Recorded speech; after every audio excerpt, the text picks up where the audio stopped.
The hours slipped away as Deso relentlessly swung the sword, immersing himself in his practice until the sun finally began to rise. The divine doctor observed this remarkable display, contemplating whether Deso had entered a state of martial trance. Curiously, Deso displayed no trace of ki in his body, nor did he exhibit signs of cultivation. This left the doctor perplexed, as the martial trance was a state typically achieved through extensive martial arts training, and blessed with extraordinary heavenly luck. It was a realm sought by practitioners to seek answers on their chosen path, or to discover new avenues of growth.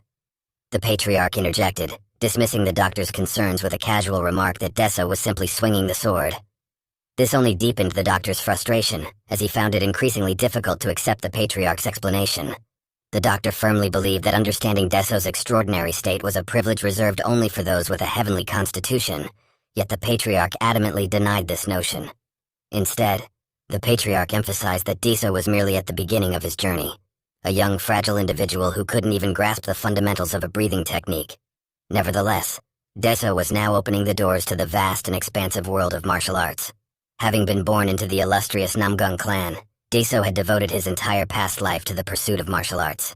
It consumed him, becoming the very essence of his existence, yet it tormented him relentlessly. While others effortlessly acquired new skills, Deso found himself painstakingly imitating their techniques after countless attempts. Pain became his constant companion throughout his martial arts training. However, this time he experienced a different sensation, an indescribable feeling of exhilaration coupled with an uncontrollable torrent of sweat. Never before had he realized that swinging a sword could bring such joy and liberation to his soul. Intrigued by Deso's astonishing progress, the patriarch posed a thought-provoking question to the doctor. What would happen if Deso's fragile meridians, barely holding together, were to be infused with ki? The divine doctor's response was chillingly straightforward. Deso's meridians would shatter even with the tiniest amount of kai. The patriarch offered a metaphor, describing the human body as a microcosm, a universe where creation and destruction endlessly intertwined within the confines of a single being. The doctor acknowledged the truth in the patriarch's words, but explained that Deso's body at that time resembled dried-up earth that crumbled at the slightest touch. This distinction clarified why the doctor had failed to grasp the situation initially. In response, the patriarch smiled with a touch of menace, affirming that Deso's purity as a child held the potential for remarkable transformation. This purity could spark profound changes within him, serving as the driving force behind the 3 basic sword techniques' effectiveness. It was a method designed to be accessible to anyone, even individuals with damaged meridians who might otherwise be considered incompetent. The doctor's astonishment grew as he realized that, much like the longevity arts and muscle arts of other sects, the 3 heavenly sword technique possessed the power to gradually heal Deso's damaged meridians.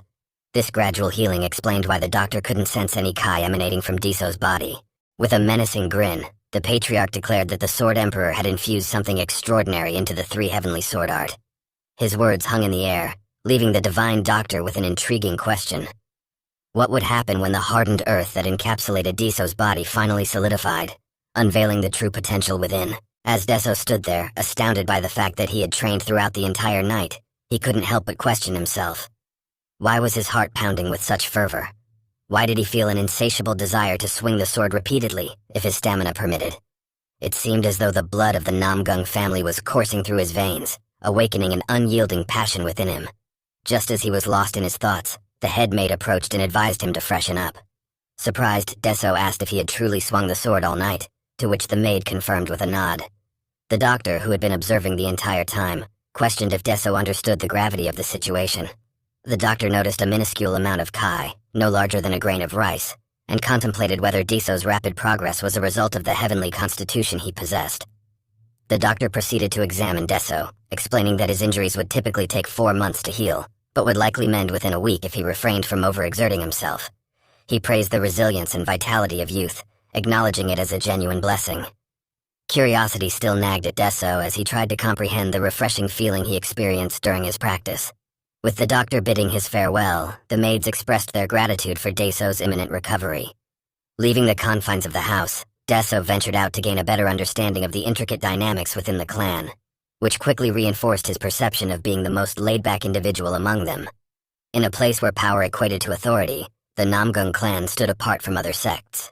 Divided into 8 corps competing for dominance, this hierarchy was established by Deso's father, who firmly believed that the words of the strong were always infallible. However, such matters held little significance for Deso, as he remained resolute in his determination to depart from this place. Arriving at the training hall, a place he would soon frequent over the next week, Deso's mind drifted back to the memories of his humbling experiences within those walls. Opting for a cursory glance around, he returned to find the hall devoid of any occupants. Suddenly, a group of individuals entered, prompting Deso to conceal himself and eavesdrop on their conversation. The men engaged in a lively discussion about the swordsmanship skills displayed by the seniors of the esteemed Clear Sky Sword Squad. They marveled at the artistry inherent in their extravagant movements and the ethereal gleam of their blades as they effortlessly sliced through the air. Their conversation eventually turned to Deso, speculating on his admission to the training hall. They mentioned how the patriarch himself had taken the youngest son under his wing on the day of the ceremony, only to discover that Deso had performed poorly in every test. One of the men pondered the unknown, asserting that they wouldn't truly know Deso's potential until they witnessed his abilities firsthand. Comparing him to his brothers, who had completed their training in 30, 60, and 90 days respectively, they revealed the rigorous process that all Namgung descendants were required to undergo in the training hall to become official disciples. There were two methods of evaluation, the annual assessment and the endless spar. The latter involved the descendant defeating every disciple within the training hall, an arduous and seemingly insurmountable task. Deso realized that everyone within the training hall possessed exceptional talent, far surpassing those on the outside. However, Deso also discerned that these individuals, despite their martial prowess, seemed to lack a broader understanding beyond the realm of combat. After Deso departed from the scene, he came to the conclusion that he would need to wait another year to execute his escape plan. Yet he held immense gratitude towards the Divine Doctor for instilling this newfound resolve within him. Determined to ensure his failure during the divine assessment, Deso resolved to leave no stone unturned in his quest to sabotage his own success. Little did he know that his journey was about to take an unexpected turn, unveiling an uncharted path that would redefine his destiny within the martial realm. Deso had been swinging his sword continuously for 7 days. He swung with all his might, but deep down he knew it wasn't enough. Accumulating 30 years' worth of ki would require at least 100 years of relentless swinging. Despite this realization, he found solace in the fact that he could continue using his third-rate martial arts without concern for others' opinions. Furthermore, he felt a sense of rejuvenation that spurred him to persist. Unlike in the past, when his servant accompanied him to the training hall, this time Deso was met by a man in blue robes. The man introduced himself as Namgung Jinchun, the second strategist of the clan. Even at the tender age of 5, Namgung Jinchun had already committed the great learnings of analytics and doctrine of the mean to memory. By 7, he had absorbed classic poetry and history. At the remarkable age of 8, he had passed the state exam, establishing himself as the youngest prodigy of his time. However, he vanished from the world at the mere age of 10, leaving behind a trail of mystery. Deso was taken aback by the visit from such an esteemed figure. Namgung Jinchun inquired about Deso's well-being, to which he responded with a nod, indicating his full recovery. The strategist dismissed Deso's politeness, reminding him that he was merely a strategist from the branch family, while Deso was a direct descendant of the clan. Deso took the opportunity to ask who had sent him, and Namgung Jinchun revealed that it was the master poet Namgung Il-lo, the general strategist of the clan. It was peculiar, as Namgung Il-lo had always refrained from aligning himself with any faction. Deso surmised that the strategist's presence was connected to the incident at the opening ceremony. Namgung Jinchun remarked that the brilliance of the direct descendants varied greatly, unlike the other foolish individuals in the clan. He confessed that he had settled within the clan to avoid such imbeciles in the world. He believed that matters should be understood without requiring intricate explanations.